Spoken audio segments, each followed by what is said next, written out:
Hello, everybody, and welcome to another edition of Tunnel Vision, a show brought to you by USCFootball.com. I'm your host, Keely, joined all together in the studio. We may not be next to each other, but we're in the studio, which is a big step for us, guys. So I'm joined by Ryan Abraham and Shotgun Spratling in the other room. Shotty, we're so glad to have you in our vicinity. Hey guys, I don't see you, but you're over there. I know you're over there. I can hear you. A+ acting, well done. There is a wall in the way, but yeah, it's fun to be back in the studio finally. You know what? It's almost game day. Like that's only a couple days away. It seems so far away for so long, and finally, I think we're gonna get to play some football this weekend. Yeah, I'm excited. Like I always say, it's true this week. We have a fun show for you guys today. And you want to know why? Because Shotgun just said it. We have a game to preview. A game in 2020. Very exciting. USC versus ASU. Trojans had to start fast, 9 a.m. And we had some late-breaking news in regards to the game. Not really the game, but the coverage of the game. And we'll get into it. Don't worry. And then we'll talk about our interviews this week with USC's coordinators, both Graham Harrell and Todd Orlando. We learned some tidbits this week. We'll be sure to share those with you guys. Then we have some injury updates. We got one today, actually, about Drake Jackson and how he's going to fit into USC's defense on Saturday. But as always, guys, you can call us 512-4-TUNNEL. Our intern Micah is standing by to chat with you while he screens you, and then you can join us and talk to us about whatever you want. Within reason. You can also tweet at us, #TunnelVision. I'll put your tweet up on the screen. Wherever you are watching, whether it's Facebook, Periscope, or YouTube, we're monitoring your comments. We can't put them on the screen, but we'll be monitoring them and answering them for sure. So make sure you talk to us. We love it when you do. But guys, like I said, it is game week. Very excited about that. Now, the thing that we have debated hotly on this show, if you have been checking out for a little bit, we've been debating back and forth the 9 a.m. kickoff that USC is going to have at the start of the season Saturday. I'm not a fan of it. Shotgun, I think you are not a fan of it. And then, hold on. And then Ryan's a big proponent of it. Just because, you get a lot of eyeballs on the game. That's what the Pac-12 wants.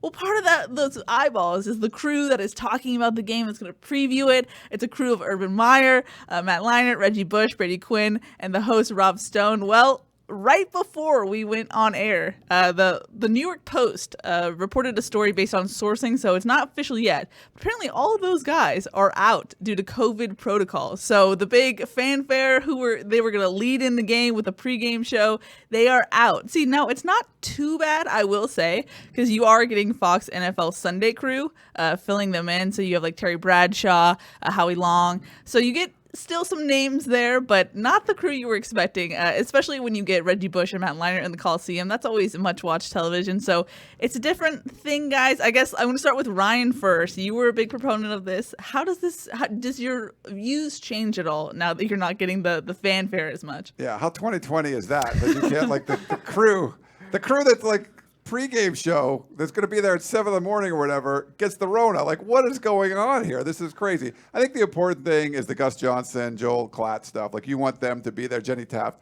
It's a great crew. I love their Fox crew. I think that's going to be something that's important. But part of the drama, if you remember last year, USC played Utah in the Coliseum, and it was this big game. Keaton Slovis wasn't going to play. I mean, Matt Fink comes into the game. It's not that he started the game. And you have Reggie Bush and Matt Leinart on the sideline, but Urban Meyer is sitting there like over Clay Helton's shoulder, and there's all this pressure on him. Like, that was great. And it actually probably motivated the Trojan team, and they end up getting the victory. So I thought that was cool. I don't know how many people would be seeing that early in the morning, but it'd be neat to see that crew over there at the Coliseum. I'm not sure if they're going to have the NFL crew bother and come down to the Coliseum at this point. Maybe all the logistics are already set up, or they're just like, you know what, we got to change it all. Let's just do everything in studio, which probably would make a lot of sense. But just something else that takes away from the ambiance of The ambiance. Yeah, like just thinking about this game with no band and no Traveler. I talked to Joanne Asman this week, and she's the trainer for Traveler. And years since 1961, Traveler's been running around the Coliseum. Won't happen this year. I talked to Dr. Bartner, each and every week, and the band isn't going to be there. So they're going to do their like halftime show and everything. But it's just one more thing. Like there have been one really cool aspect of having this 9 a.m. game, and now apparently, according to the New York Post, that's not going to happen. Shoddy, your thoughts? I can't wait to hear Terry Bradshaw just regale us with Louisiana Tech days, because he's going to have so much knowledge about Keaton Slovis. No, I mean, they're going to do their homework and do as much as they can in the next couple of weeks, but it's completely different. The insights that, that are going to be presented from, Reggie Bush and Urban Meyer and that group who've been studying this game coming up, since it's been on the schedule. I'm sure they've checked out some USC Arizona State film. Going to be talking about that Jaden Daniels, Keaton Slovis matchup. Now you've got guys that are basically thrown in as a replacement with 3 days to go, and they may have, there's a Thursday night football game that they, I think Fox has as well this week. So those guys are going to be preparing for that. So they're going to be on that, and then maybe they have a day to prepare for USC, Arizona State. It's just not going to be the same quality, and I don't think that they're going to ask them to come in and be live on location or anything. So I think you're going to lose that ambience factor as well, especially with just so little going on around the Coliseum. You wanted to see that extra, that extra luster that's brought from having the crew of Reggie and Matt Leinart, in the Coliseum or near the Coliseum. So it's going to be different, and it's unfortunate that this is going to be another thing that kind of takes away the luster of this matchup. It's at 9 a.m. Ryan's really excited about the 9 a.m. matchup. I think everyone's going to be paying attention because there's not many good games this week at that time slot compared to last week. There were some better ones. But you're losing what could be a key part of this matchup, and just the buildup of it to get people hyped. Anyone who's watching that pregame show, I think they would get extra hyped and want to stay and watch that if they're listening to Matt Leinart and Reggie Bush beforehand. Yeah, the lead-in, it hurts your lead-in because that's, it's a pretty good show. We had a comment on Periscope, CTSUJ. Desmond Howard did College Game Day remotely. Why can't Fox do that? And we don't, I mean, this literally just broke like a minute before we went live. We don't know. Maybe Keely's got some more information. So Fox Sports came out with a statement, if you want me to read it. They said, in accordance with CDC guidance, Los Angeles County Department of Public Health safety guidelines, and out of an abundance of caution for our team, this Saturday's Big Noon Kickoff college football pregame show will not include the program's regular cast and will be condensed to a 1 hour show starting at 11 a.m. From the Fox studio in Los Angeles. So not even going to be a full, the full 2 hours. College Game Day, ESPN show goes for 3 hours. And sometimes, I think last year was even 4 hours with the first hour starting on ESPNU. So this tells you what's going on with Fox and them not being able to put up the same amount of time and investing in it. So that hurts this matchup even more, and the potential of driving that audience, throughout, because ESPN, one of the things they do is they drive, audience throughout their College Game Day. There's every 15 minutes or so, you're going to get updates on the games are going to be. So if you're checking in and you watch 10 minutes of it, you find out, oh yeah, USC Arizona State are playing on our channel later that day. You're not going to get that as much with this being the case of them shortening it to an hour and losing that A team, I guess. Yeah, and then real quick on the original question about, I mean, when there's one member of the crew is going to do remote, it's one thing, but to try to put everybody remotely, if they're set up for a studio show or whatever, they're probably just going to they've got other talent there that sounds like they're just going to replace them. So I think because the whole crew got apparently tagged with the Rona, then they're going to be out. So yeah, this is just great. I mean, this is how 2020 is. This is very 2020. Like this is making me even more excited for this game. Like now, like you want to see the Pac-12 play at 9 in the morning, and I want to see what Terry Bradshaw does. Trying to he's gonna that Keaton Slovis. Like he's not gonna know what's going on. So it'll be great. Yeah, I guess so. You have to feel for the USC folks. I guess ASU too. They really wanted to have this be this big thing with a big noon kickoff, and then it's kind of like wah wah. But maybe it's like you said, Ryan, because it's going to be weird. Maybe more people tune in. Who knows? Hey, Yeah. this is classic Pac-12 after dawn, just like we expected. Of course. Something's going to change, and something's going to, force things to be different. And maybe that means we end up with a classic game as well. I think it could turn out that way. There's some other COVID news that are breaking. I don't know if you guys saw, but Cal released a statement that they've had a player test positive for it. So it's kind of, you start going, is this going to be an issue, especially when you see what has happened with Wisconsin in particular, and the fact that, hey, they have a shortened season as well, and they've already lost 2 games now. And if they lose one more, they're out of the running for the Big Ten, being eligible for the championship game. So it just further puts in mind that everyone has to do their part on these teams going into things to make sure that they can play these games. And it starts with the team, but it's also everyone around the team as well, that everyone's taking care of things and making sure they're on top of their P's and Q's. Mm-hmm. Yeah. The good thing is USC and Arizona State, they've not had high COVID numbers. We haven't seen any kind of outbreaks in either one of those programs lately. So it looks like going into the opener, things are going to be okay. Travel and everything starts happening, who knows? But it could it just happen. Trevor Lawrence just out of the blue, boom. Like Nick Saban, I know, is a false positive, boom. The whole Fox crew, I don't know what's going on there, but this is it's crazy times we're living in. But I'm still excited for college football this weekend in the Pac-12. So excited. And talking about interesting wrinkles, I guess, if you will, check the forecast yesterday, actually. Ooh. Why are you rolling your eyes, Shotgun? Because I'm not excited about it. Oh, well, yeah, neither am I. But it's an exciting wrinkle. USC is supposed to play in morning rain. Morning rain to kick off ASU USC. So that'll be an extra added little wrinkle to the game. Yeah. I'm some not wet excited. ball drills. I'm not excited about it because I just rented some photography equipment, and now I have to take care of someone else's equipment potentially in the rain. We are going to be, the site will be in attendance. Keely, Chris Trevino, and I will be in attendance. It's going to be different.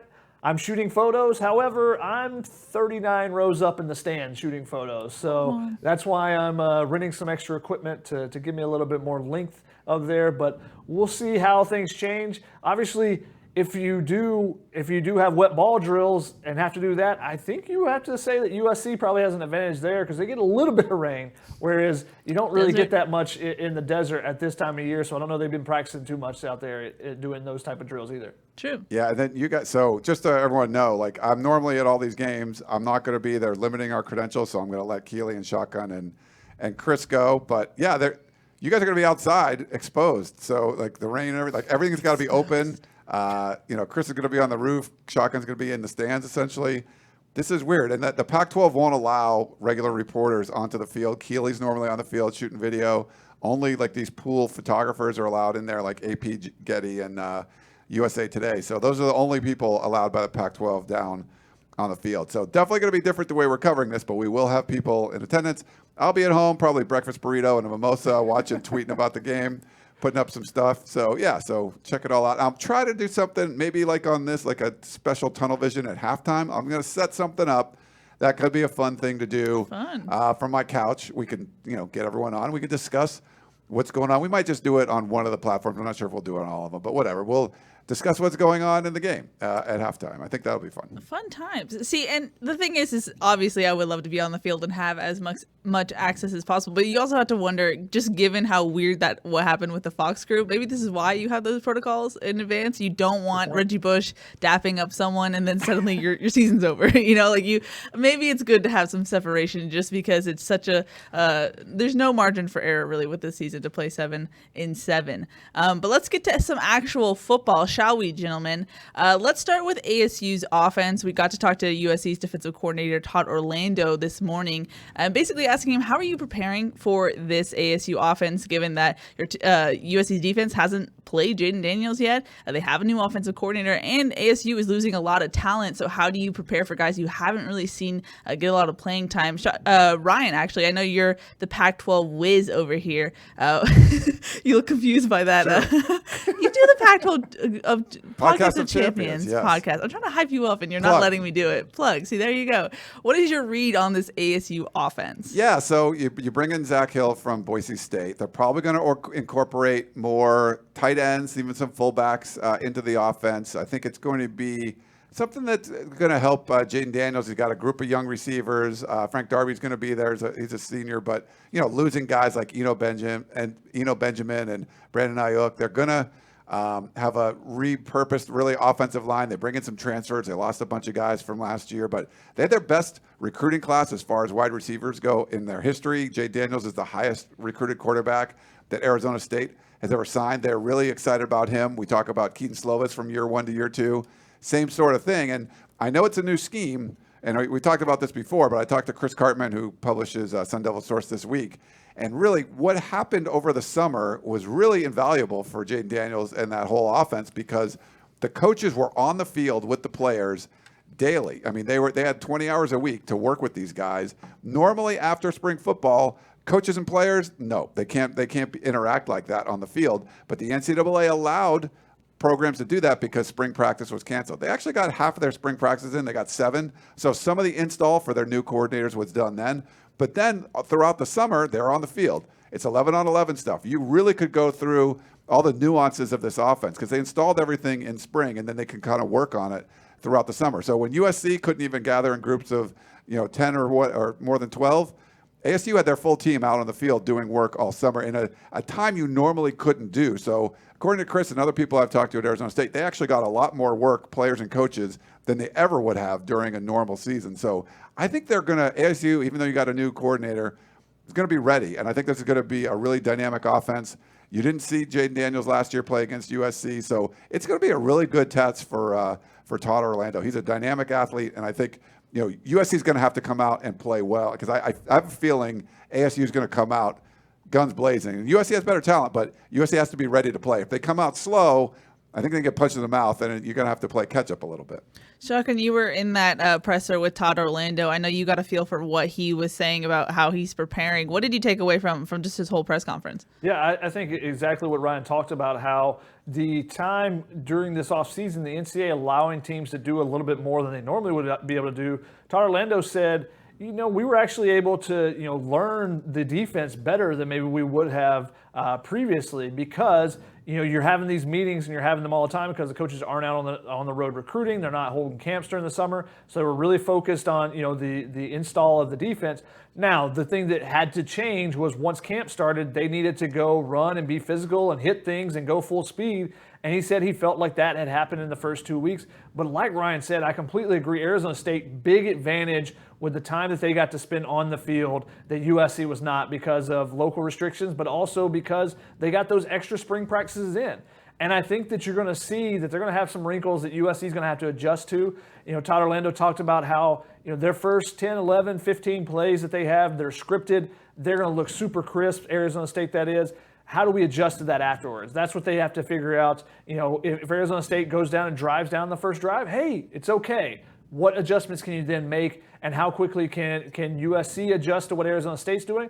And the same thing with Arizona State. You look at last year, and Arizona State, it took them a quarter before their defense adjusted to USC. Now, it helped that Keaton Slovis went down in that game, but USC scored 28 points in the first quarter. I think it was 3 the rest of the game. So I think that it's a big difference when you're able to, when you're able to get out to that quick start. You got an advantage, but you have to continue making adjustments as the game goes along. And whichever team does that better, especially with 2 new coordinators, I think that that's going to be the difference maker in this game potentially. I think Jaden Daniels is going to be really good. I think you talk about how the playmakers are different this year. You don't have Brandon Ayuk, you don't have Eno Benjamin, but you do have Johnny Wilson, a guy who's 6'5", 6'6", huge weapon from Calabasas High. You got LV Bunkley Shelton from Sarah. Both guys that USC recruited at the wide receiver position. You have both of those guys are going to be out there. They're listed as co-starters, at different positions on the depth chart at Arizona State. They're going to be hyped up. Normally in a game like this, going to the Coliseum, didn't sign with USC, but from Southern California, they'd be super hyped for this. Maybe they, get a little too amped up and they get, they make an early mistake or something. But with no crowd, you're going to have some different things that are going to be affecting players. And I don't think that's one of the things that will happen for a lot of players. You talked about it a lot in the MLB playoffs. You saw young guys were able to excel a lot quicker because you didn't have the crowd bearing down on you. You didn't have that, that extra tension that you would normally have. And I think that's going to be the case for some young guys. And Arizona State, normally I think those guys would be a little too amped and maybe they make a mistake. I think that they won't have that issue. And one other thing with Arizona State's offense, they bring in 2 offensive linemen grad transfers. Henry Haddis from Stanford. They bring in a guy from Texas A&M as well. I think that's a big advantage for them, having this extra time in the offseason, like Ryan talked about. You have some experienced linemen. I think that if they can protect Jaden Daniels, it can be a long day for USC. They're going to have to make those adjustments pretty quick. You mentioned crowd noise, Shotgun. I'm actually going to jump in and take a call. We have a call from Dave from Iowa, I believe. Hello, you were live on Tunnel Vision. Hello, can you guys hear me? Yeah, hello. Hi, it's Dave from Iowa. First off, sorry, Shotgun. Johnny Wilson is actually 6'7", listed on ASU's roster. And 2, I'm just kind of curious. Like roughly 2 to 3 weeks ago, when the schedule came out, you guys didn't seem like too nervous, if you will, for the ASU game. But now it's game week, and we're hearing about kind of nerve-wracking news, if you will, about ASU's offensive coordinator and defensive coordinator. Well, thanks, Dave. Yeah, I don't know. I mean, we don't get nervous. We're not playing in the game or anything, so we're cool. We're chill. But I think I've talked about ASU being a potential threat all along. And the thing I originally said was you don't want to play ASU early because of those advantages. You'd much rather play them a few games in after USC kind of gets their feet wet, because that's going to be one of the two. There's only really 2 tough games in the Pac-12 South. You get them like 2 of the first 3 weeks, and ASU right out of the gate. I just think that's a bit of an advantage for ASU. So I don't think I've changed my tune on what's going on there. I think USC is still the more talented team. They're favored by 10.5 points or so. I think USC is going to win the game, but I don't know if I would be given that many points, win by that much. But yeah, I don't think my opinion's changed. I thought ASU was going to be a dangerous team, partly because during the pandemic they just got to practice a lot more than USC did. Yeah, and Ryan's brought this up multiple times about Coastal Carolina, still undefeated right now, and they're one of the few teams that got all their spring practices in, we believe. So, teams that got that extra time in the spring, USC got 1 non-pad day in. That was it.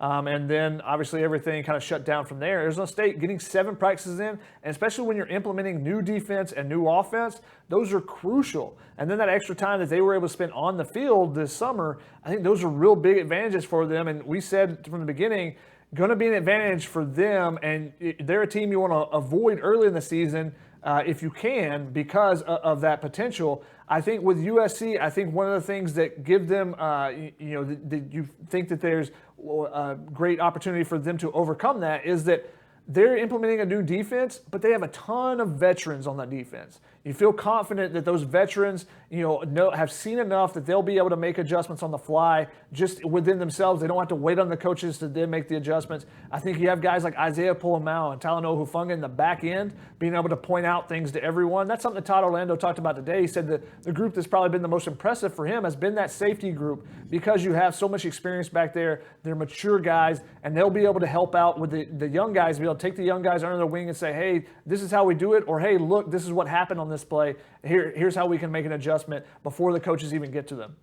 Ryan, and I think to back you up, Ryan, I think where you're coming from is that you're saying, if you look at what USC's track record, they start slow. Sometimes they can beat themselves. And I think that's just what you're pointing to, is when you don't have as much time as your opponent and you have to start fast, that builds up against USC from what we know and what they've done in prior seasons. Not so much, hey, ASU's this big powerhouse and USC should be scared. I think it's more USC has always shown the potential to beat itself. Yeah, I mean, we don't know how the season's going to start. I mean, any team can come out. We've seen, what was that, the BYU Navy game? I mean, just BYU looked like a professional team, and Navy looked like they'd never played football before. Like you could see something like that. Like we don't know, but there's going to be these sort of X factor advantages, and I see a couple of them on ASU's side. Now the big advantage is USC's played at home. They're a more talented team. They bring back their entire, pretty much their entire offense. But they do have a new defensive scheme, and having ASU all that extra practice time, that could be a factor. 9 a.m. could be a factor. I mean, we just don't know at this point. But those are just things you kind of look for and like, oh, that really came into play, or nope, that didn't really even matter. They just came out and they won. So we'll see. But yeah, it's not. I don't think ASU is a world beater type of program. But of the teams left on USC's schedule, they are one of those teams that could come up and beat you. Shotgun, you look a little darker. I My believe. light went out for some reason. Oh no. That's okay. We'll figure it out. As I mentioned, we're previewing USC and ASU. We talked about ASU's offense. Let's switch to the other side, talk about their defense. Some familiar faces, guys, on the defense. First off, first-time position coach Chris Hawkins, who is a familiar face around USC's team, and then Jack Jones in the secondary as a cornerback, former Trojan for USC. Guys, what are you expecting from this ASU defense? They have two co-defensive coordinators, Marvin Lewis and Antonio Pierce. I believe Graham Harrell was asked, are you watching Bengals film at all? And he was just like, you know what, we don't really know what we're getting, to be honest with you. What did you take away from what Harrell had to say and basically what you're expecting from this ASU defense? Yeah, I mean, Graham Harrell talked about, could you watch what Marvin Lewis was doing? He wasn't really calling the defenses when he was at Cincinnati. So are you really going to get much out of that? It's going to be more of an NFL type of scheme. I don't know if that's going to work great against the air raid. It's a four-man front, more like a traditional 4-3, but they're trying to do it so you're not reading and reacting more. It's more about just like you know what you got to do and just go out and do it. You can play fast, you can play aggressive, and that's the style that they want to do on that defensive side of the ball. And there's, like you said, some familiar faces. Chris Hawkins knows the USC receivers well. Jack Jones obviously played at USC. There's guys like Merlin Robertson that, USC could have recruited. Sarah High School, I believe, right, Shotgun? And, a guy like him was just like a high performer, and USC passed him over. Now, USC got a great, linebacker recruiting class that year, but he's been a stud since he's been in ASU. So guys like that will have a chip on their shoulder. I look for, a more aggressive style, but it's going to be unique. You got, Marvin Lewis and Antonio Pierce, more of an NFL kind of scheme. Are they going to be able to, what if the air raid just tears it up? I don't know. And we could see something like that happening, but it's going to be one of the interesting matchups to watch. And, Graham Harrell wasn't sure really what to prepare for, but he always comes back to, we're going to execute and do what we got to do. And that makes sense. You got a lot of talent. Just go out and run your stuff and see what happens. And if you have to make some adjustments because they're doing a good job of stopping you, you make adjustments. Shotty? You look at the defense that Arizona State has, and it's not only that, what are they going to run, but who is going to be calling those plays? You have Marvin Lewis and Antonio Pierce as co-defensive coordinators. They may have different styles, and, they may be each calling different things. So you may have different segments. Who knows exactly how Arizona State plans to parcel it out as far as the play calling. So I think that's hard to gauge as well. The biggest thing is just do what you do and do it well.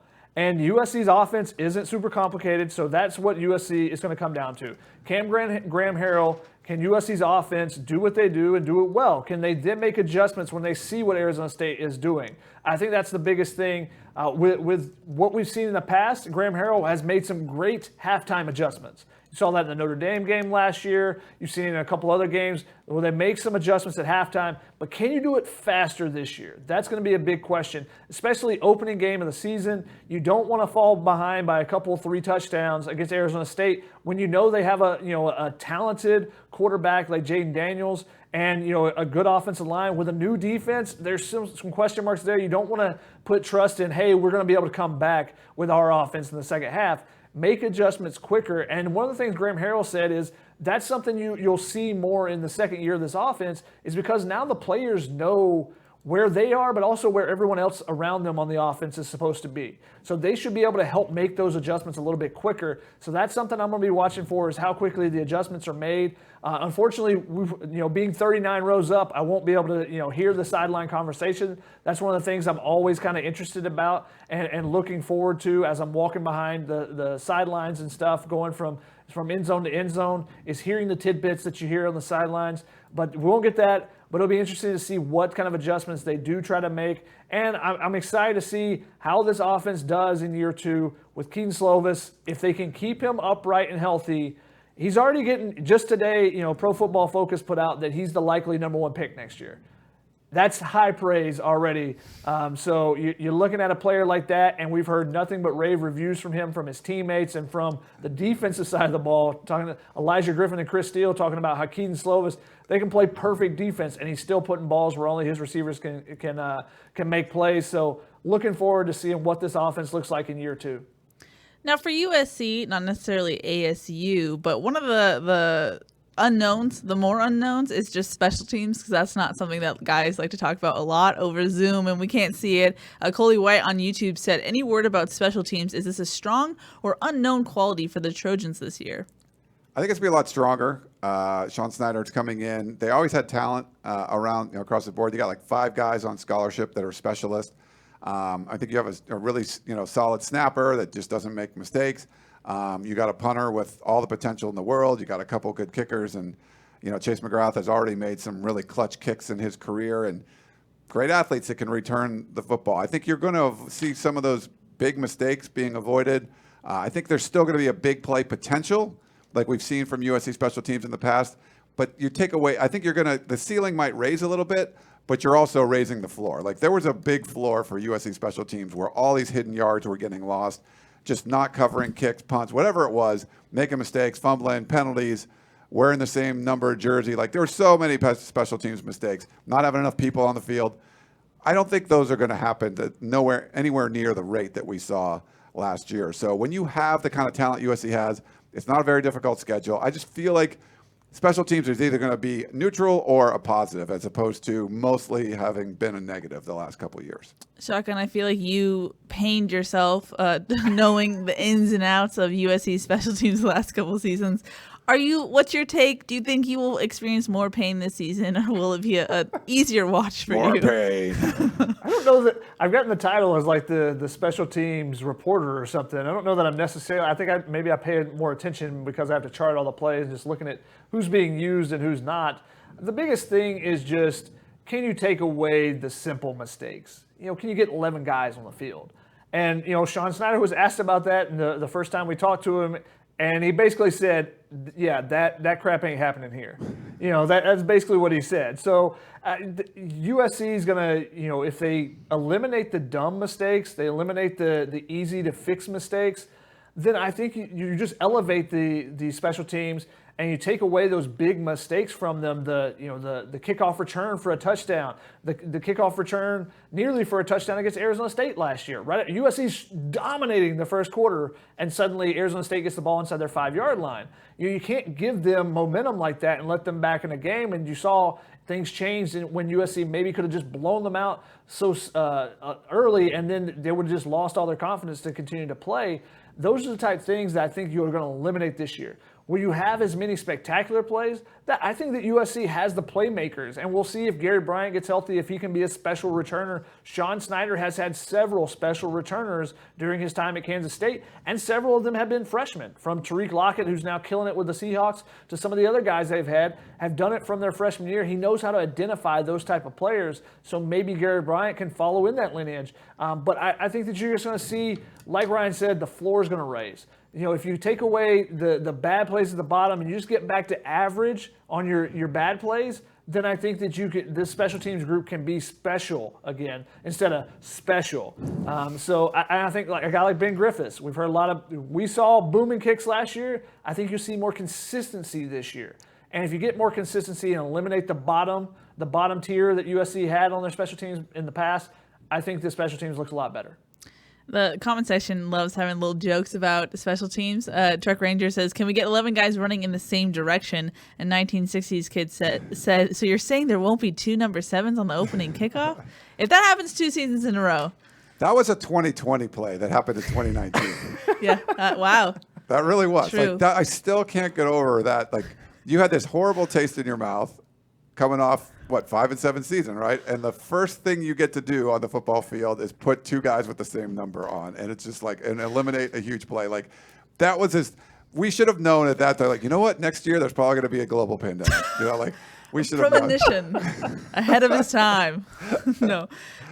Like I mentioned, guys, at the top of the show, we talked to USC's coordinators. We mentioned it a little bit, what they had to say this week. Any other tidbits you found interesting from either Graham Harrell or Todd Orlando? So I'm lying in bed last night. I didn't want to get your opinion. So I started off, I don't usually start off the questions on the Zoom call. And I was thinking about it. And one of the problems, did you guys make fun of me when I asked this question?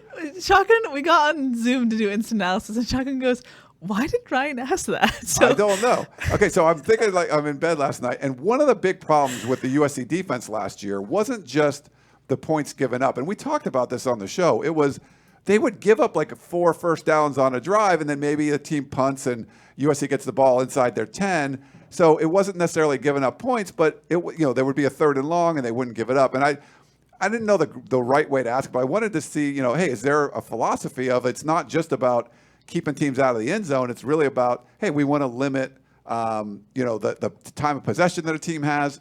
We want to, improve the field position for the offense. And, I think you get a good answer. There wasn't anything like special you could say about that, but it's obviously something you want to do as a defense. But I don't know. I just thought about that last night. I'm like, I'm going to ask Todd Orlando about it. So that came out of nowhere? You just wanted to ask that? Yeah, I just wanted to ask it. Because we talked about this. One of the issues being that USC's defense would give up too many first downs. And so, the offense would make a huge play. And even if you didn't give up points or you just give up like a long drive, and you took some of the momentum away. So if you can get a 3 and out, and I think USC's defense just weren't really good at forcing those, that 3 and out's big. It's a special thing. And you give the ball back to the offense, now you can start the snowball effect. So, it's just one of those things I thought was a deficiency on USC's defense the last couple of years. Mm-hmm. Shotgun?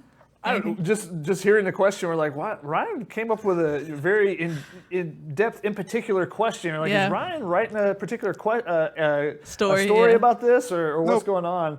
That is, with these Zoom calls, it is a little bit different. I do find myself before I go to bed, I'm like, okay, I should write that question down to ask tomorrow. Because normally you watch practice and you go, okay, I'm formulating, just seeing what I see at practice. This is what I think needs to be asked. Or just going off of what is said. But now it's like, I got time to prepare for this. It's like when you have a sit-down interview with someone one-on-one, you write down some questions that you definitely want to ask. So there's been a couple times where I've asked certain questions. And one of those was asking Clay Helton on Monday, why don't you guys not scrimmage on Saturday? He gave a reasonable answer, that they had scrimmaged so much coming in that they felt that they were ready, but also that they were having, because of the election on Tuesday and everyone having Tuesday off, that they were going to practice, or they had already practiced on Sunday and they were going to practice Monday, both of those being in pads. He didn't say if they were full pads or not, so I won't straight up say there was both full pads. I don't think it was. But he said that we didn't want to go 3 straight days in pads, so they decided not to scrimmage on Saturday. So that was an interesting take there, that they felt like they were ready. So, and Todd Orlando kind of backed that up today. I asked him, similar, if he felt that they had seen enough, and he said, yeah, we're ready for Saturday, basically. Yeah. Interesting. Now we have a caller on the line, so I'm going to go to him. I believe James from Boulder is on the line. Hello, you're live on Tunnel Vision. Hey, hi guys. Hey, I just wanted to get one of your thoughts on this. I don't know if you've been following ASU, the big fullback they picked up from Ohio, and if you read the rap on him, apparently he can deadlift 600 pounds, and what the ASU coaches are saying, he's going to hurt some people. If you guys, have you had any thoughts about him? He's Chip. I think his name is Tremont Diamantes. He's by all accounts, he is one stud that's going to hurt some people. Any thoughts on how SC is going to take him on? Yeah, it's Diamante Trenum. He's 230 pounds. I talked to Chris Cartman a little bit about him, too. I mean, I don't think we're going to know much until we see him out there, but there's going to be some guys that are going to make some plays. You got a guy like that that's a bruiser. If he breaks a big run, everyone's going to be talking about, like, oh, this 230-pound guy, like, bowling over some people or breaks a tackle or things like that. Or like Wilson, he's 6'5" or 6'7" or whatever he is, makes a, catch in the end zone over a couple of guys. There's definitely some potential, but I haven't seen really any tape of him or anything yet, so we're going to have to get our first look when we see him on Saturday. Yeah, and he's being listed as a running back. He's in the group of 3 guys, including Daniel Nada and Rashad White. Rashad White is a JUCO player coming in. All 3 of these guys are brand new to Arizona State. Losing Benjamin. They now are replacing basically the entire running back group there. And Rashad White was a UCLA commit originally out of Mount St. Jack in Northern California, I believe. And, backed off that commitment, ended up at ASU, speedster. So we'll see, what they try to do. I don't think that they're going to, line up a guy as a fullback and, try to bully their way like it's 1980s Nebraska football or anything. I think that the offense that Zach Hill runs has some things where you can put a fullback in there, but I think you're still going to see, mostly single back sets rather than a bunch of I formation or anything. Thanks, James, for the call. My one contribution is that when I hear a bruiser of a running back, my clavicles and my shoulder sense up for Talanoa Hufanga and Isaiah Pola-Mao. That's just sometimes it's just been a bad combo sometimes, and you just hope that they're healthy when they're making those tackles. Though thinking of that, like the only one of their injuries, now they've both had multiple, as well as Greg Johnson shoulder injuries.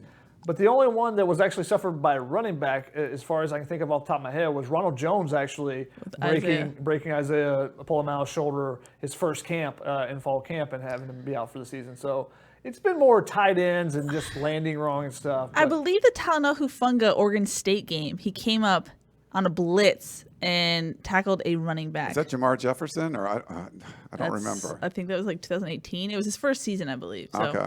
Random tidbit in my mind. We have a Periscope question. Sure, if you want go to for to that.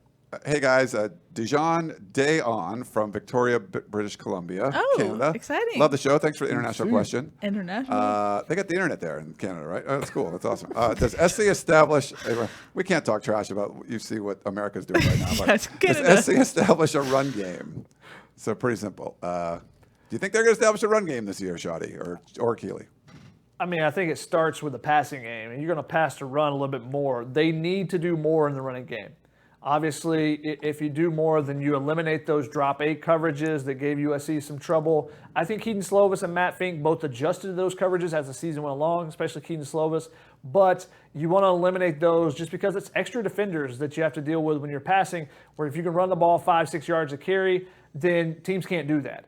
So with Marquise Stepp hopefully being healthy, Clay Helton sounds positive, gives some positive signs that he and Vavae Malepeai, the two guys that are the more physical running backs, they'll both be healthy. Seems like USC should be able to do that when teams try to drop a bunch of defenders. But also a lot of glowing reviews for Stephen Carr this fall camp. So you feel positive about it, but again, we haven't seen it. And this is one of those things where you've heard positive talk about the run game. It feels like for 5 or 6 years now, and it hasn't always been the case. They haven't always been able to run the ball when they need to. Those 3rd and 1 situations, those 4th and inches. Can you run the ball when other teams know you're going to run it? That was what Clay Helton said from the day he was hired, the full-time coach. We're going to run the ball. We're going to be a physical, hard-nosed running team. Now they're an air raid team. But still, it comes back to, can you run it when other teams know you're going to run it? And that's something that I think this team can do. They have offensive linemen that are veteran guys. You have 5 guys. The starting lineup we expect are all redshirt juniors or older. So I think this should be a group that should be able to push some people out of the way. And as long as they communicate well up front, they should be able to run the ball at least well enough to keep teams from just dropping coverage all the time. In the same vein, Bobby on Facebook says, will USC start with a run play or a pass play? Ooh. I think pass play. Really? Yeah, I think they're going to I feel like in the Sark days, they opened up with like a long ball, right? Yeah. I feel like that was Kiffin and Sark. A Okay. lot of Marquise Lee or Robert Woods deep balls. I would not be surprised if you start with 4 verticals. It's a common play call in this offense. So why not sample it and see what the defense is in just to begin with. And if you see a shot, you trust your quarterback. That people are now saying, like I said earlier, number 1 pick next year in the draft when he's eligible in 2022. Then give him the chance to wing it out there and see if someone goes and make a play. But the big thing is, can you protect him long enough to do that? I think it'll be some intermediate pass to Amon-Ra St. Brown, like 20 yards or something. Yeah. 20 yards is not intermediate? For this offense, it is, sure. For Amon-Ra St. Brown, that's intermediate. You could also, don't be surprised if it's a little read option with the possibility of pulling the ball and throwing it to a wide receiver on the edge too. Because you want to do things early in the game to not only try to push the defense and try to gain a bunch of yards, but also test and see what the defense is doing, especially against a new defense of coordinators. Yeah. I'm going to throw in my own question just because I can. First touchdown is scored by whom? Who? USC. Scored on USC's team.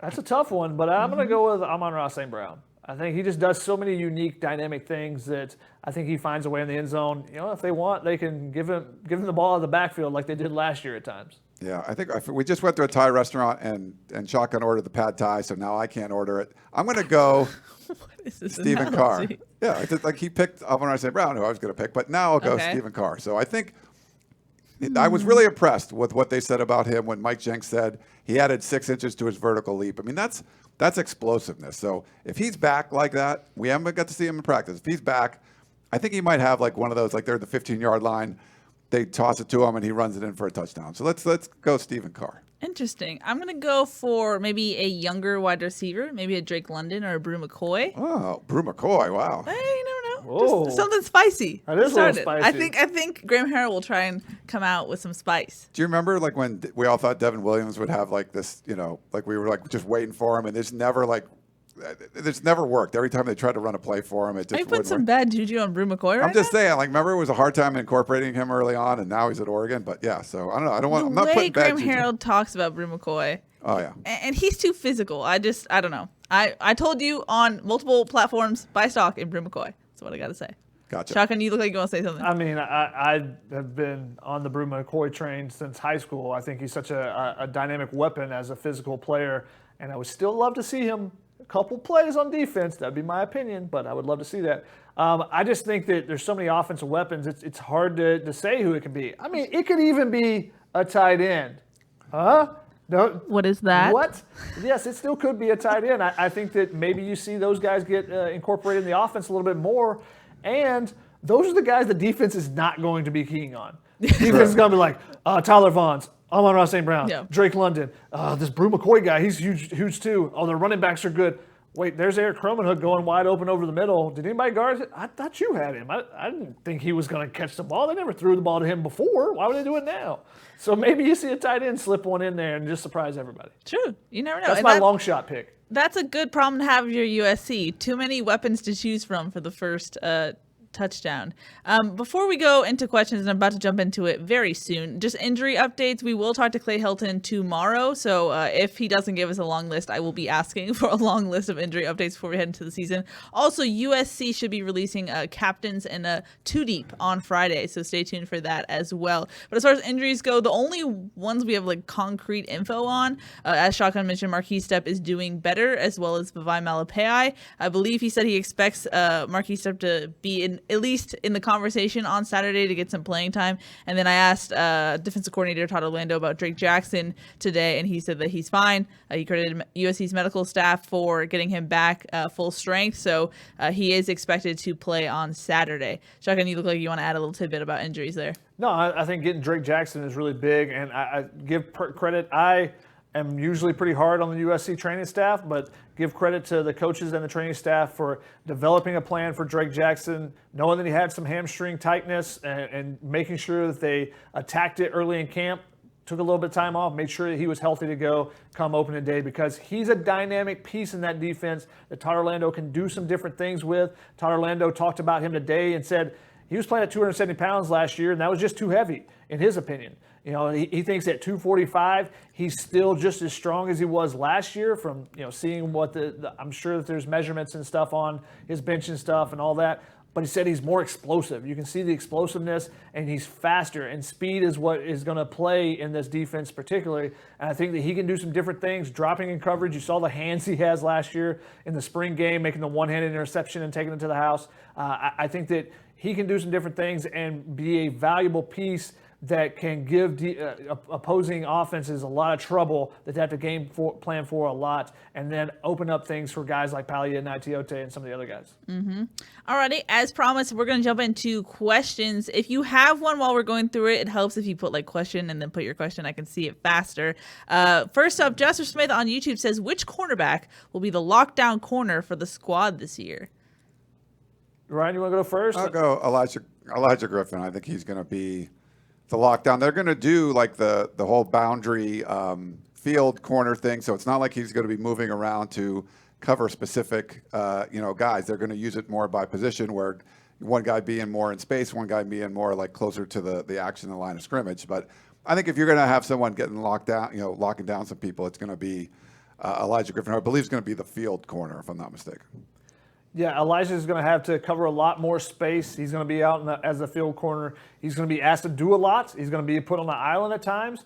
And I think he's going to be up to the task. He's a guy that brings the juice, as USC coaches have talked about a lot. He brings that swagger, and I think he's really improved his game year over year. Last year, he was USC's best cornerback by far, best coverage guy by far.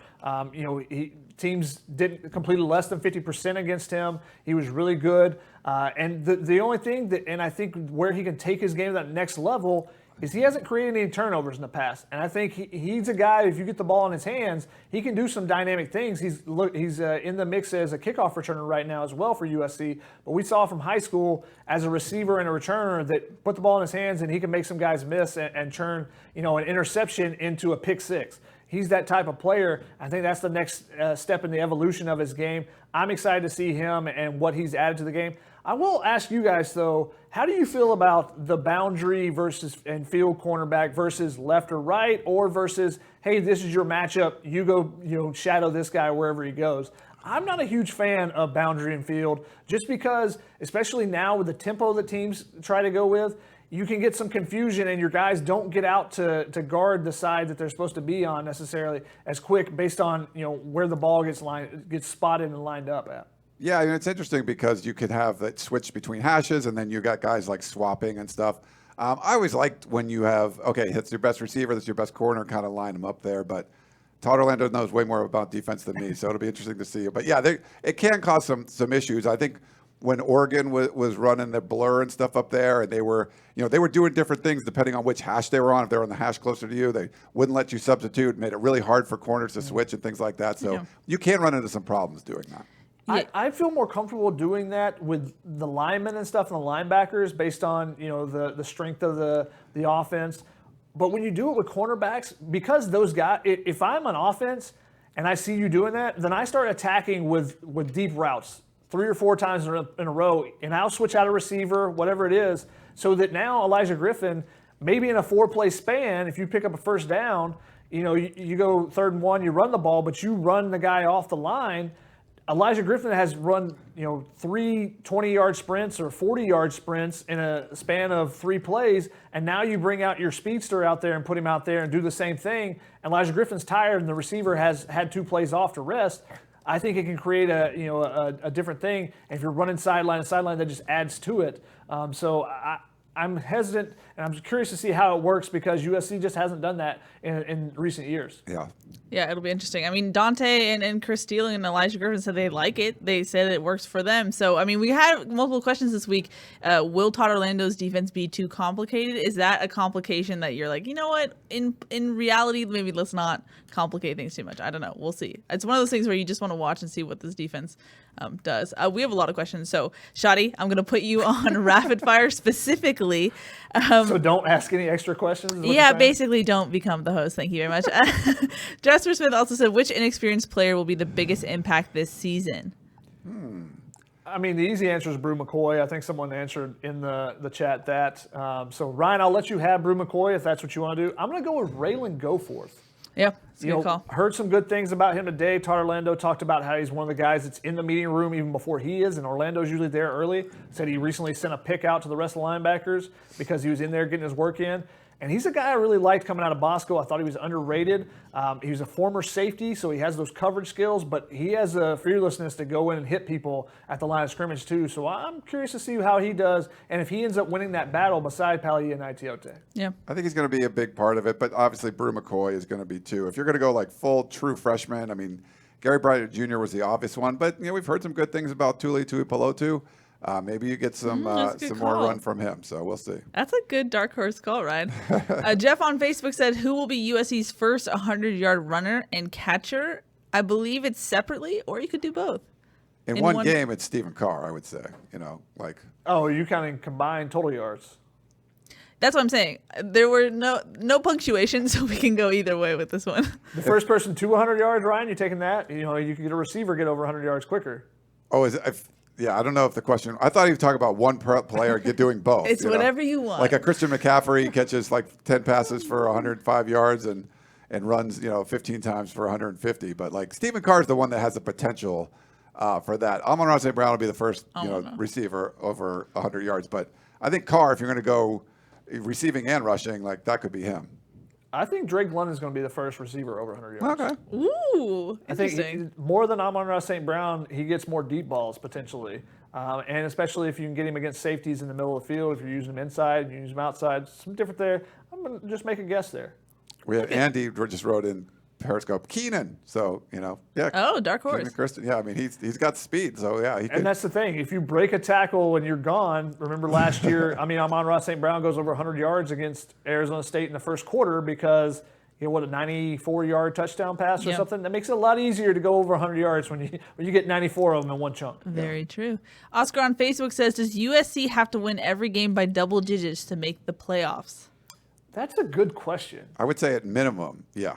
Like you could potentially beat Utah by a touchdown on the road, but you need a lot of other factors. Like you have to look impressive throughout the season, and you can't have couple of clunkers. It would have to be like Utah's pretty good and USC was maybe in a close game with them. But outside of that, you got to pretty much run the table and look impressive doing it.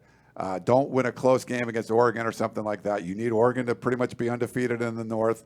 And you're going to need some chaos. Like Wisconsin could take themselves out, like Shotgun mentioned, they could take themselves out of the Big Ten championship if they miss one more game. We're seeing other, games being postponed.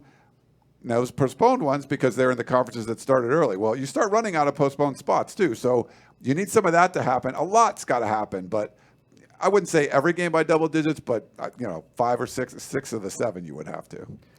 I think that depending on the opponent, you could potentially play Arizona State close and they show that they're a legit team. Then, yeah, maybe you can get away with it, especially early in the season. And then you start blowing teams out and people go, okay, this is a real team. And if you get a little leeway for the first game.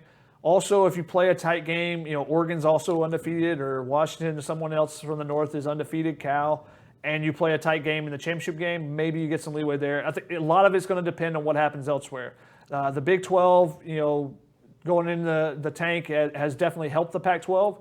Their percentages have increased, but they're still an outside looking in type spot right now for the Pac-12. Sorry, but the big problem is, and if I'm right about, I'm the Pac-12 guru, right? If I'm right about the Pac-12, over under Colorado wins this year with Carl Durrell is 1. Over under for Arizona, with a hot seat Kevin Sumlin. This is you setting this? No, this is I think one of the sites. Over under for wins 1.5. I don't think Washington State is going to be very good. I don't think UCLA is going to be very good. Two of those 4 teams USC is playing has new coaching staffs that didn't have any spring practice. So there's a lot going on with some of these teams. So if you struggle to beat ASU and Utah, those other wins probably aren't going to be that impressive. You need to kind of blow out everybody almost. And then, because I really think the 4 teams outside of ASU and Utah are just not going to be, they're going to be garbage this year is my opinion. So we'll see. Maybe they'll prove me wrong. Colorado might not win a game. Arizona, I'm not sure. Don't sleep on Carl Durrell. You never know.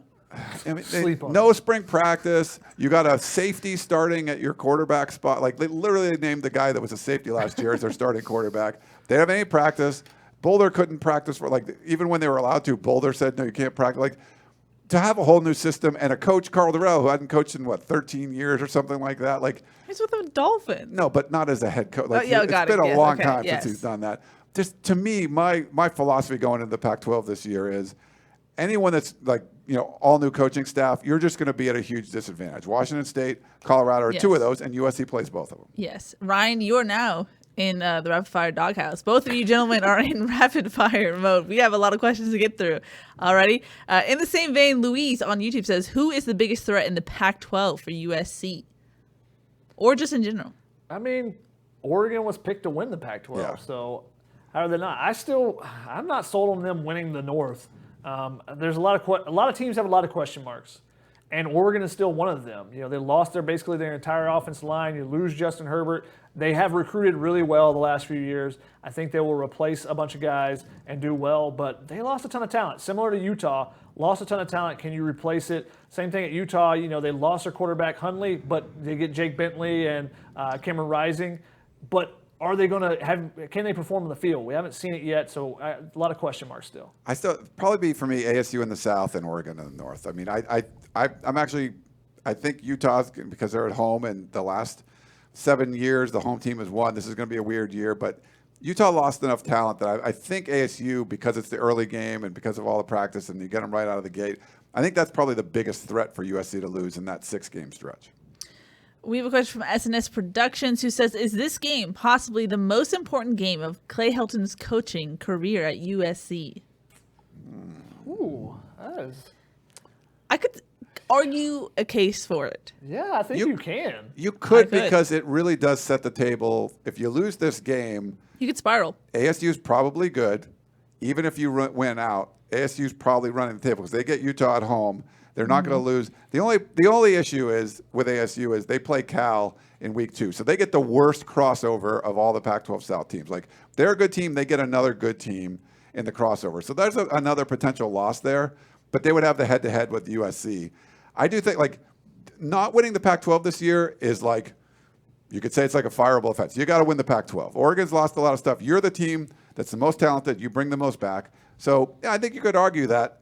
But I don't know, beating ASU, you pretty much have to run the table, So, but if you don't beat ASU, you're not going to run the table. So yeah, I think at least for this year, it's the most important game, I would say. It's the most important this year, but the thing is, you look at that as the most important of your career. You go, okay, which game gets you fired or which game gets you promoted?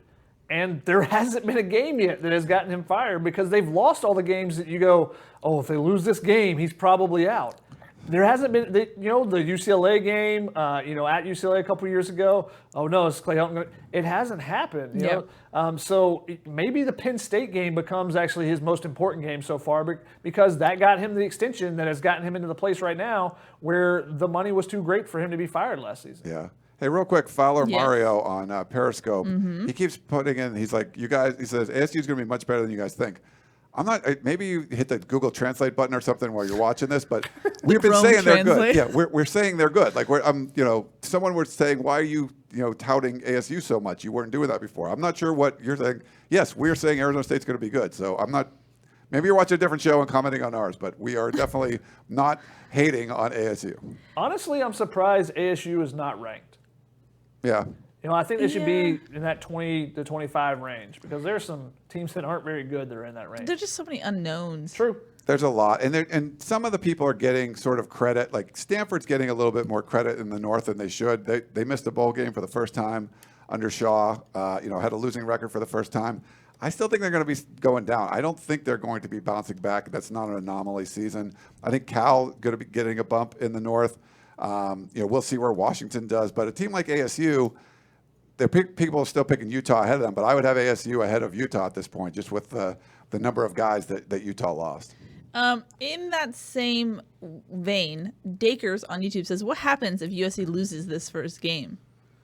Well, good. I'm going to go into an igloo for a while and just we waited over 10 months for this game. And then all we're going to be dealing with is fire Clay Helton, just ad nauseum. So I think you just see people check out.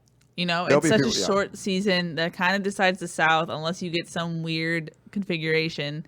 It's kind of game over, season over. I got the perfect gift. You ever see the Simpsons one where Bart is sitting at the little desk, and the door opens, and I think it's Grandpa Simpson, and it's basically a brothel that he's the bouncer for. So little Bart is, and then the grandpa walks, or it might be Principal Skinner, I forget, but he walks in. It's a bar. No, it was the House of Ill Repute. Okay. It was a really funny Simpsons one, but it's either Grandpa or Principal Skinner walks in, puts his hat down, takes it off, and walks out. So I think that would be USC fans oh, here we are. Here's the football season. Oh, they lost the ASU. Okay, we're out, and then just walk away. So I kind of think that's what will happen. Interesting, Shotty. I think that USC goes on and plays 5 more games this year, and they go 5-1. And everybody laments this game, but Helton remains as the coach, and nothing really changes. So I don't think, win or lose, I don't think a ton is going to change this week. I think people will still be excited to see the rest of the season just because they've been starved for football on the West Coast. Yeah. We shall see. Win or lose, I don't think Helton's going anywhere this year anyway. So I don't think that's happening. But the fans are going to be quite upset, I'll say. Yes. We have a caller on the line. Let's go to Thomas from Texas. Hello, you are live on Tunnel Vision. Hello, this is Thomas from Texas. Hello. Hey, Thomas. How are you guys doing tonight? Good. How are you? Very good, thank you. I would like to hand the phone to my brother Eagle. He's a very big fan of you. Sorry, just real quick. Hi, Keely. Hello. It looks like we missed out on a commitment out of. Okay, All we're right. done. Yeah, so Let's go to Coley on YouTube, who says, "Will the LA Coliseum and USC be piping in crowd noise?" Clay Helton actually talked about this quite a bit.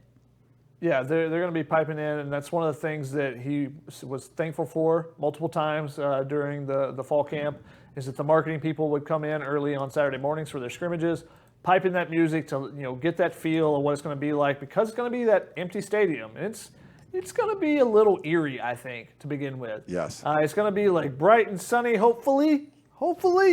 But then it's going to probably be more eerie because it's going to be rain. That cold November rain. It's going to be coming down, and you're going to have music being played, and it's just going to be like, what is going on around here? It's going to be a scrimmage. It's going to be weird. It's going to be a little different for sure.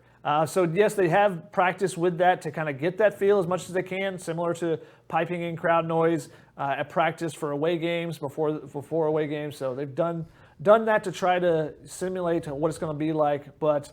We'll see when we actually get there on Saturday what it actually is like. It will be interesting. yeah, I'm kind of hoping it rains so you guys can get all wet and stuff, and I'll be on the bitter couch at all. with a mimosa, just kind of hanging out, watching the game, doing some tweets. It's gonna be great.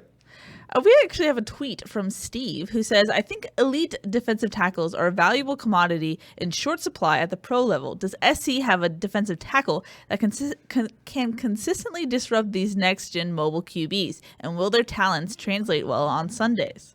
Yeah, he already opted out this year. Yeah, unfortunately, it's Jay Tufele. Yeah, he's not going to be there, but I think he will do well in the pros. And, Drake Jackson is a guy who can float at different spots on the line. So on third downs, you might see him, playing some defensive tackle. The big question is Marlon Tuipulotu and Brandon Keely. Can Brandon Keely take his game to the next level? And can Marlon Tuipulotu play at a consistent level like he's shown that he's capable of early in the seasons the last couple of years before kind of fading off a little bit? The shorter season, expecting big things out of him. One of his teammates, one of the offensive linemen, called him Thanos. He didn't know if he. What was the quote, Keely? That he didn't know if he got an Infinity Stone during the offseason or something? Which you wouldn't know since you still haven't caught up on the Marvel I know what movies. an Infinity Stone is. Thank you. Yeah, he said lots of praise for Marlon Tuipulotu, so look out for him. We're moving on, Chuggin. Sorry if you wanted to add anything more. Nope, that's it. We had a question from Nolan, which is something we've been debating just on air and off air.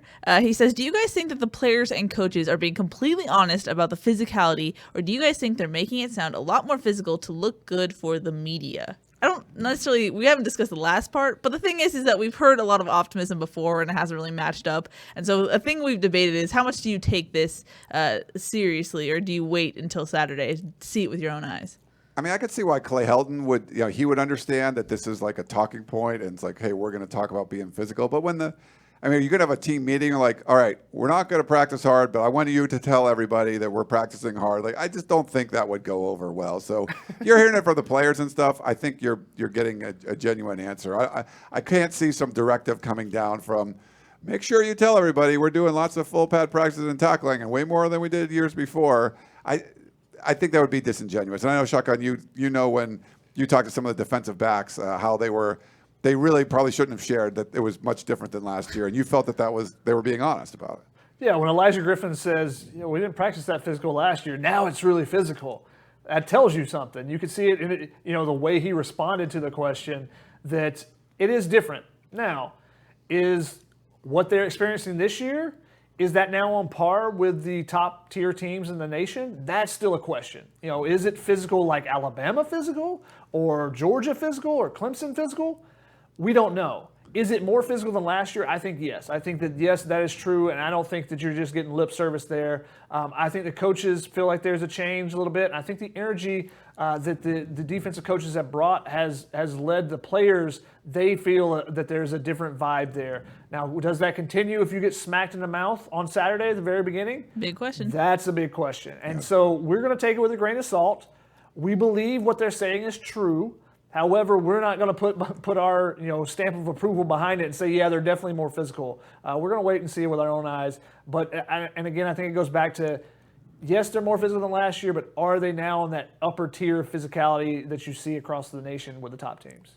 Quick one on Periscope. Sure. Mario wants to know, will there be any Pac-12 games that allow fans this year? So it's a Pac-12 directive, no fans.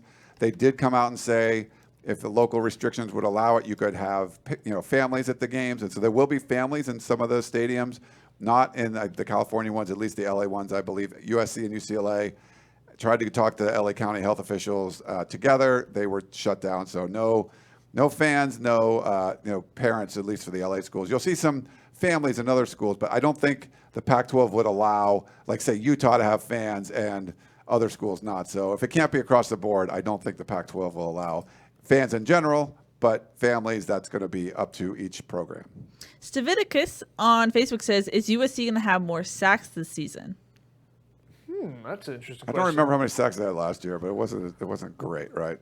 I think yes, because I think you see the maturity of Drake Jackson and him, slimming down, being a little bit more explosive. Maybe he has a similar impact to Uchenna Nwosu had it at USC during his career. Can he replicate what Nwosu did his final year? That's the big question. But I think him creating more pressure allows the other guys to get there more often as well. So I think Drake Jackson will allow that. I think he had last year, maybe 3.5 sacks.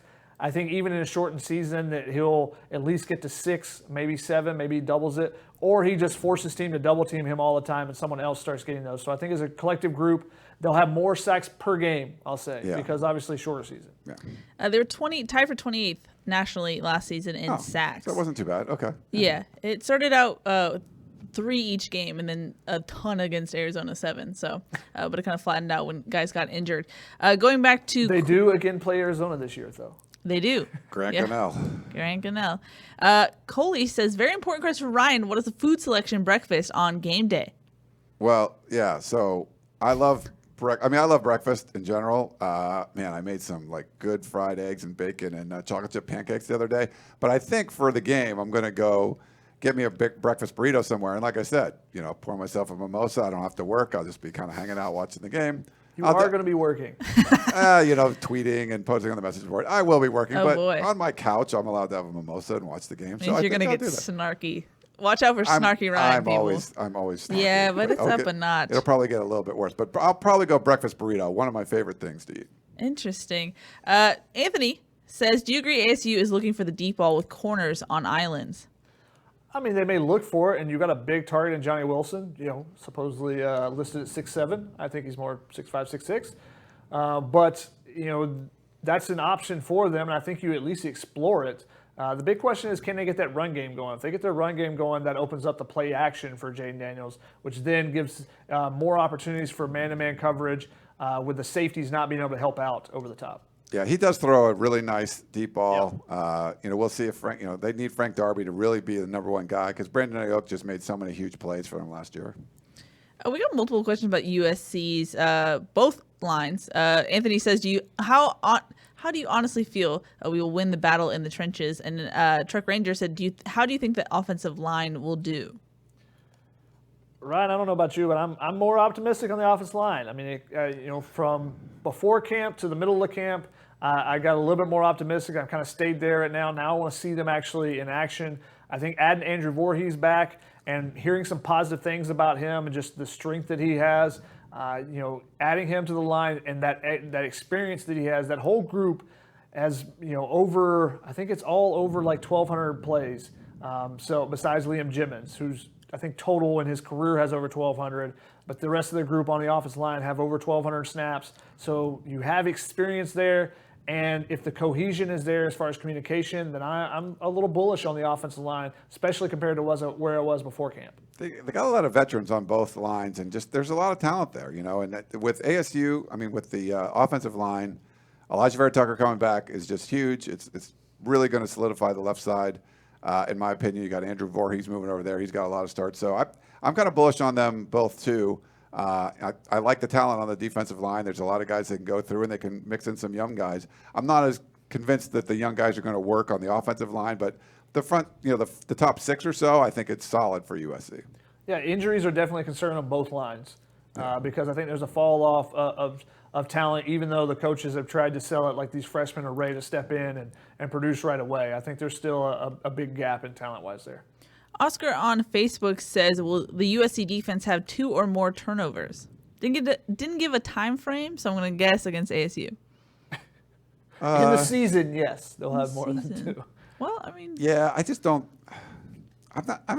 My gut feeling is there's not going to be a lot of turnovers in this game, but we'll see. Maybe there'll be a bunch. I'll go with 2 Rain. because of the rain, the potential of Okay, rain. I like it. Maybe Jaden Daniels makes a mistake. That's very rare, so I don't think it's going to be there. I think it's going to come on fumbles if it happens. Yeah, one of these running backs you don't really know much about if they fumble or something. Yeah, Sure. because Jaden Daniels, I think last year went like this ridiculously long streak with no interceptions. Yeah. So, he takes care of the ball really well, doesn't make any unnecessary mistakes a lot of times. so did Justin Herbert, and he broke that streak against USC, I believe. I forgot who got the pick. but Isaiah someone Paul in the yeah, first quarter. There you go. James on YouTube says, "Is Drake Jackson sack Jaden Daniels?" Yes. Oh, Yeah, I'm so gonna decisive. go yes. Interesting. Can St. Brown get in the Heisman race? No. Oh, look at this rapid fire, gentlemen. Well He's done. a wide receiver. Yeah. Wide receivers have no chance anymore. I mean, basically. Even the 6-game Biletnikoff season, is hard at he's this a point. wide receiver, USC. which is going to be really tough. He'd have to return kicks and punts and maybe play some safety or something. But And yeah. also somehow get 4 extra games. Yeah, on the schedule. he just doesn't know a lot of games and stuff. Like so. someone, I think it was St. Brown actually mentioned, or maybe it was one of the DBs, mentioned that Keaton Slovis is like, watch out for him as the Heisman. No, not this season. Yeah. You're not going to get enough games to put up numbers anywhere comparable to the rest of the country with guys like Trevor Lawrence and Mac Jones. Ron says, "Is Notre Dame the biggest winner of the Clay Helton tenure?" I think the Pac-12 in general. Oh, good. Oregon? Keely. Wow. Oh, sorry. I mean, you could. I think Oregon's got a great Oregon? beat. Yeah, just because of the recruiting aspect of it. Like, Yes, but Oregon was also on the high coming into the Clay Helton era. but getting the Justin Flows of the world and True. Yeah. Kayvon Continuing Thibodeau's, like those guys wouldn't have gone to Oregon without like some incompetence on the recruiting front from USC. I'm going to say actually Utah. And went in 2 Pac-12 South titles, sure. Yeah, Utah I think has been a It's big not a winner. title. You just clinch the division. Yeah, But I That's my think pet peeve. But I also think that they're a big winner because they are also recruiting at a different level than they were before. A guy like Clark Phillips is the highest recruit they've ever had, I believe. So getting a guy like that to come from Southern California, that'd be unheard of in the past. Especially 10 years ago, they were just entering the Pac-12. And I remember I've talked with different Utah coaches over the years. Entering the Pac-12, the biggest difference, they said, is the living rooms you can now go into to recruit. In the past, when you're in the Mountain West and you see that 4-star guy, you just can't go in the same living room and be like, hey, do you want to come to Utah? Like, who are you playing? You playing San Diego State? Thanks, coach. If I don't get into one of these Pac-12 schools, then I'll give you a call. Yeah, I just wouldn't go Utah because they haven't even won the conference Yeah. yet. I mean, they do have a couple of Pac-12 South banners hanging up, Keely, but there's I'll tell you who hasn't taken advantage, UCLA. True. yeah. Very true. Coley says, besides ASU-SC match on Saturday, most interesting Pac-12 game of the day. Ryan Abraham, I know you have the answer. 2 night games, unfortunately. You got Washington State going to be on the road at Oregon State. You're going to want to watch that one. I think Washington State's going to be down. I think Oregon State's going to be like a 3-3 type of team. Like I think they're going to be okay. They got consistency. They got 3, third-year coach in Jonathan Smith, third-year defensive coordinator, third-year offensive coordinator. Washington State's all new, so I feel like Oregon State's going to be better, but you got to watch Washington at Cal. Come on, man. That's Chase Garber's Pac-12 MVP, man. When he starts a game and he plays half the game, he's undefeated. So watch Cal's quarterback, Chase Garber's USC. Doesn't have to play him now this year. Didn't play him last year either, but Washington at Cal is going to be a big one because I think it's Oregon, Washington, and Cal in the north. 2 of those teams are playing right away, just like USC or ASU in the south. Yeah, I completely agree with your second point. I don't know why Washington State, Oregon State, is that intriguing to you? It'll be interesting, but intriguing. A lot of them are blowouts. So those are True. Those are so I think Oregon State's going to be better. So I want to watch the 2 of them play. And most people are picking Washington State ahead of them. So that's why it's interesting. Oregon Stanford will at least be interesting to watch for a half. We'll see if Stanford can keep it close, and then maybe it's interesting. But definitely the Washington Cal game because it's basically an elimination game. It's an elimination game in the north for one of those teams to try to then play against Oregon because, like you said, they're the 3 teams that have a shot at this. I don't think the other 3 have a chance. Super OC Holmes says, is Herm Edwards known as an organized coach? Did ASU have effective players-only practices all summer long? They didn't have players-only practices. They had coaches there practices. Like, that's the thing we talked about at the top of the show. And I think he's shown a lot of good organizational skills. He is more of like a CEO type. He's definitely a motivator. He's brought in a good mix of coaches that were like high school, tied into the Southern California high schools and former NFL buddies. You have a former NFL head coach, a longtime NFL head coach as your co-defensive coordinator. I mean, there's some cool stuff there. So I was panning the hire of Herm Edwards as much as anybody. He'd been in the booth for whatever, or in the studio for 10 years. But I think he's done a really good job. Now, they lost some talent. I mean, he had some real dudes when you had like the N'Keal Harrys of the world. And, there were some really talented guys that they moved on from, but they did pretty good last year. Can he take that step forward this year? Because they're recruiting at a higher level. So, yeah, I think he's a way better than I thought he'd be, well-organized coach. And I think he's doing good things at ASU. Yeah, I think definitely organized, and I think that has been one of the reasons why they've been successful. A lot of times, pro to college just doesn't work out so great because it's the 24/7 aspect of the recruiting portion, and I think Herm Edwards has done a great job of delegating tasks, and that takes being organized. Wob on YouTube says, is there any concern about Orlando moving USC to a 3-3 front when ASU has played against 3-3s and practiced the previous 2 years? I understand where you look at that and say, maybe they'll have some extra insights there, but I think Orlando, at least from what we've been told, is going to be enough multiple fronts that he can make adjustments. It's not like they're in a straight 3-3-5. It's more of a 4-2-5 there with 3 safeties and not exactly a nickel back. I think Drake Jackson's going to be on the end of the line of scrimmage all the time. I don't think that you're going to see necessarily Kanai Malga, Raylan Goforth, and Pali and Tiote in the game together. So I think it's more of a 4-man front more often. But they can make adjustments if need be. A couple more questions, and then we'll wrap this puppy up. SNS Production says, does USC maybe have the best defensive line in the Pac-12? Multiple questions. I defer to Ryan, but I'm guessing Oregon probably has a better one. I think Oregon's going to be pretty good. I think Cal's pretty good. I got to see what Utah's. They losing guys like Bradley and that's tough. But and Lecky Fotu is Lecky was of a man. He was really Sac good. Lake City. And I think Washington got some guys coming back too. But I'd have to go through. But USC's. I think the front. Your top 3 or 4 guys are pretty good. But if you had Jay Tufele in there, I think it would make a bigger difference. Having Drake outside and Jay inside, I think that's the makings for something pretty special. I mean, Washington has the all-name defensive tackle group with Levi and Latuli Gasanoa, former USC commit, who flipped to Washington. Weber Wheels on YouTube says, can any Pac-12 team be considered for a playoff position while only playing 6 regular season games? Yes, but it's still going to probably take some help. It's going to depend a lot on what other teams in the country do. You can't just say, we went 6-0, where's our spot? Yeah, and it would be 7-0 after the championship. You'd have to go all the way through. And, you're going to be comparing yourselves to other teams. But we've seen the Big 12 take themselves out. We've seen one of the powers of the Big 10 almost taking themselves out at this point. We could see, a team like Florida is already, they've postponed a game or 2. There's definitely some wiggle room there. But you got to see this. Weird things are going to keep happening.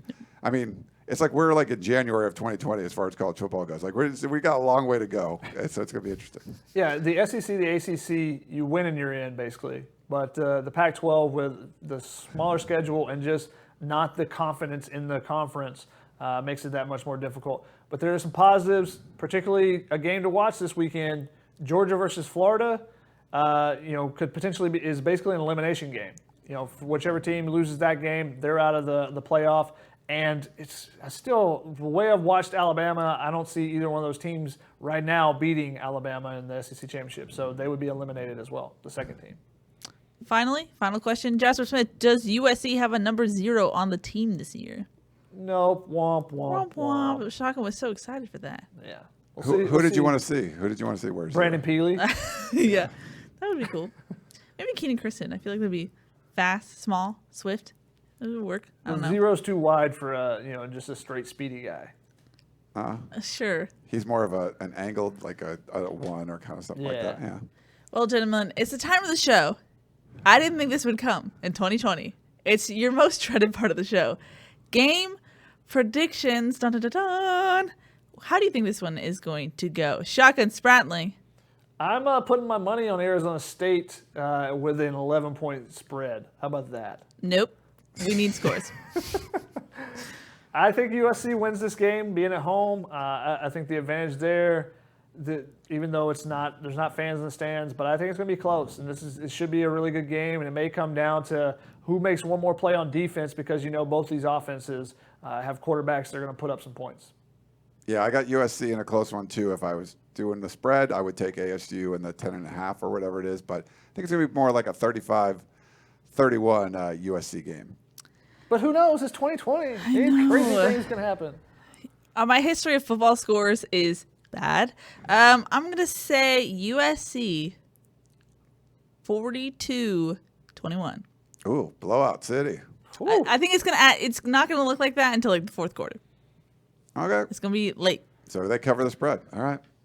I don't know. I'm just making things up. I think USC is going to win. That's I think how it's more it like 35-31 or something. I think it's within one score, and I think there's going to be a good amount of points put on the board because you're going to see some missed tackles and stuff. But we'll see. You two, this offense, you never know. You just pad tied me. I said 35-31. So, I Pad did? Thai is a pad Thai? No, that's what the score I said. And then Shotgun said it'll be something like 35-31. I'm like, that's what I said.